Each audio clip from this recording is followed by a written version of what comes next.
ہاں تو بہرحال یہ ہے کہ دوسری بات کیا عرض کر رہا ہوں، حضور کی امت کو جوڑنے کا کام کرو، اختلافات کو اعتدال میں رکھو، اخلاق کو اپنے صحیح رکھو، اور حضور کے دین کو، حضور کی سنتوں کو زندہ کرنے کو اپنی زندگی کا مشن بناؤ۔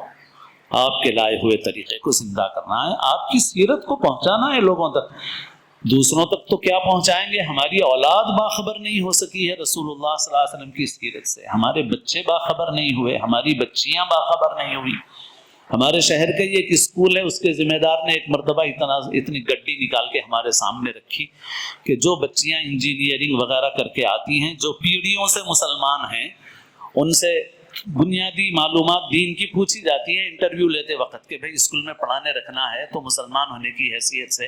آپ کو دین کی بنیادی باتیں معلوم ہیں یا نہیں ہیں؟ تو انہوں نے وہ پروف نکال کے رکھ دیا ہمارے سامنے کہ اس میں سوالوں کے جوابات دیکھ لیجئے، آپ کو معلوم ہوگا کہ مسلمان کے گھر میں پیدا ہونے والی بچی جو مسلمان کے گھر میں پیدا ہوئی، جوان ہوئی، پلی بڑی، انجینئرنگ کر لیا، MBA کر لیا، فلاں کر لیا، مگر دین کی بنیادی معلومات بھی اس کو حاصل نہیں ہے۔ یہ دیکھ لیجیے، ہم اپنی اولاد کو واقف نہیں کرا سکے۔ اس موقع سے برادران وطن کو واقف کرائیے، اپنے بچوں کو واقف کرائیے، حضور کی مبارک زندگی سے واقف کرائیے، اپنے بچوں کو، بچیوں کو پڑھنے کے لیے لا کر کتابیں دیجیے رسول اللہ صلی اللہ علیہ وسلم کی سیرت کی،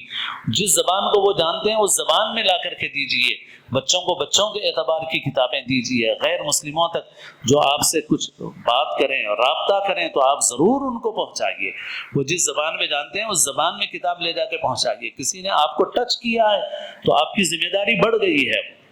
ہاں آپ کی ذمہ داری بڑھ گئی ہے۔ اب آپ کو تو عذر نہیں ہو سکتا، آپ سے تو سوال ہو سکتا ہے کہ بھئی اس نے پوچھا پھر آپ نے اس کو کیوں نہیں پہنچایا۔ دینا، ہدایت دینا اللہ کے قبضے میں،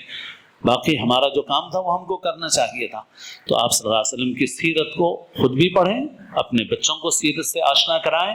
اپنے برادران وطن کو حضور کی مبارک زندگی سے آشنا کرائیں، حضور کے مبارک طریقے کو زندہ کریں اور اس کو اپنا مشن بنائیں۔ اللہ تعالی ہم سب کو اپنے نبی پاک صلی اللہ علیہ وسلم کی سچی پکی کامل محبت، آپ کا اتباع نصیب فرمائے، اور دین متین کی خدمت کے لیے اللہ تعالی ہم کو، ہماری نسلوں کو محض اپنے فضل سے، اپنے کرم سے قبول فرمائے، ہماری شامت اعمال سے ہمیں محروم نہ فرمائے، ہم سب کو اسلام کی زندگی اور اپنے اپنے وقت پر حسن خاتمہ نصیب فرمائے۔